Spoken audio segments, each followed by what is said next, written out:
ಬೆಳಿಗ್ಗೆ ಬೆಳಿಗ್ಗೆ ಕಾಲ್ ಮಾಡಿ ಇವಯ್ಯ ಏನಂದ ಗೊತ್ತಾ, ನೀವೇ ಕೇಳಿ. ಹಲೋ ಗೈಸ್, ನನ್ನಷ್ಟಕ್ಕೆ ನಾನು ಚಾಪೆಯಲ್ಲಿ ಸುಮ್ಮನೆ ಮಲ್ಕೊಂಡಿರುವಾಗ ನಾನು ಸನತ್ ಬಾಯಿ ಕಾಲ್ ಮಾಡಿ ಹೇಳ್ದ ಅರ್ಜೆಂಟ್ ಆಗಿ ಒಂದು ವಾಲ್ ಪೇಂಟಿಂಗ್ ಇದೆ, ಮಾಡಕ್ ಬರ್ತೀಯಾ ಅಂತ. ಅರ್ಜೆಂಟ್ ಅಲ್ಲಿ ಮಿಷಿನ್ಸ್ ಎಲ್ಲ ಪ್ಯಾಕ್ ಮಾಡಿ ಗಾಡಿ ಇಟ್ಕೊಂಡು ಸೀದಾ ಹೋದೆ. ಈ ಸಲ ನಮ್ಮ ಸವಾರಿ ಇದ್ದಿದ್ದು ಪುತ್ತೂರ್ ಕಡೆ. ಪುತ್ತೂರಲ್ಲಿ ಹೋಗಿ ಇವನ್ನ ಕಾದು ನನಗ್ ಸಾಕಾಯ್ತು. ಪೇಂಟ್ ಮಿಕ್ಸ್ ಮಾಡೋಕೆ ಗ್ಲಾಸ್ ತರ್ತೀನಿ ಅಂತ ಹೋದವ, ಗ್ಲಾಸ್ ಇಟ್ಕೊಂಡು ಎಲ್ಲಿಗೋದ್ನೋ ದೇವರಿಗೆ ಗೊತ್ತು. ಕರೆಕ್ಟ್ ಆಗಿ 10:15 ಸೈಟಿಗೆ ರೀಚ್ ಆದ್ವಿ. ಸೈಟಿಗೆ ರೀಚ್ ಆಗಿ ಗೋಡೆ ಎಲ್ಲ ನೋಡಿದಾಗ ಗೋಡೆಗೆ ಪ್ರೈಮರೇ ಕೊಟ್ಟಿರ್ಲಿಲ್ಲ. ಪ್ರೈಮರ್ ಕೊಟ್ಟಿಲ್ಲ ಅಂತ ಹೇಳಿದ್ರೆ ಯಾವ ಕೆಲಸ ಮಾಡೋಕ್ಕೂ ಆಗಲ್ಲ. ಸೊ ಸುಮ್ನೆ ಕಾದ್ವಿ ಕಾದು ಕೆಲಸ ಶುರು ಮಾಡಿದ್ದು 2 ಗಂಟೆ.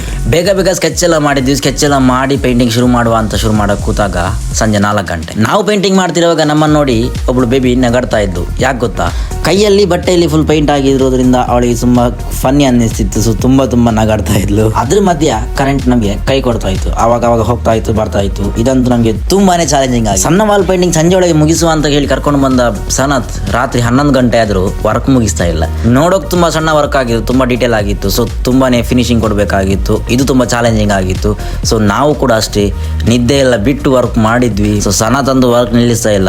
ನನ್ಗಂತೂ ಸಿಕ್ಕಾಪಟ್ಟೆ ನಿದ್ದೆ ಬರ್ತಿತ್ತು. ಯಾಕಂತ ಹೇಳಿದ್ರೆ ಅದಕ್ಕಿಂತ ಹಿಂದಿನ ದಿನ ವಾಲ್ ಪೇಂಟಿಂಗ್ ಹೋಗಿದ್ದೆ. ಸೊ ತುಂಬಾನೇ ನಿದ್ದೆ ಬರ್ತಾ ಇತ್ತು. ಆದ್ರೂ ನಿದ್ದೆ ಎಲ್ಲ ಬಿಟ್ಟು ಮತ್ತೆ ವರ್ಕ್ ಮಾಡೋಕೆ ಶುರು ಮಾಡಿದ್ವಿ. ನಮ್ಮ ಜೊತೆ ಮನೆಯವರು ಕೂಡ ನಿಂತಿದ್ರು. ಪಾಪ ಅವರಿಗೂ ನಿದ್ದೆ ಇರಲಿಲ್ಲ. 4 ಗಂಟೆಯಿಂದ 5 ಗಂಟೆವರೆಗೆ ಮಲಗೋಣ ಅಂತ ಹೇಳಿ ನಾನು ಸನತ್ ಬಾಯಿ ಪ್ಲಾನ್ ಮಾಡಿದ್ವಿ. 5 ಗಂಟೆಗೆ ಸರಿಯಾಗಿ ಎಲ್ಲರ ಇಡಕ್ಕೆ ಹೇಳಿದೆ. ನಾನಂತೂ 5 ಗಂಟೆಗೆ ಇಡಕ್ಕೆ ಹೋಗಿ 6 ಗಂಟೆಗೆ ಇಟ್ಟಿದ್ದೆ. 2 ಗಂಟೆ ನಿದ್ದೆ ಸಣ್ಣಾಗಿ ಸಿಕ್ತು. ಆಮೇಲೆ ಮತ್ತೆ ವರ್ಕ್ ಶುರು ಮಾಡಿದ್ವಿ. ವರ್ಕ್ ಮಾಡ್ತಾ ವರ್ಕ್ ಮುಗ್ದಿದ್ದು ಬೆಳಿಗ್ಗೆ 8 ಗಂಟೆಗೆ. ಹೋಗುವಾಗ ಹೂ ತರ ಇದ್ದ ನಾವುಗಳು ಬರುವಾಗ ಬಾಡಿರೋ ಹೂ ತರ ಆಗಿದ್ವಿ. ಕೊನೆಗೆ ಈ ಪೇಂಟಿಂಗ್ ಫೈನಲ್ ಆಗಿ ಈ ತರ ಔಟ್ಪುಟ್ ಬಂದಿದೆ. ನೋಡ್ಕೊಂಡು ಬನ್ನಿ.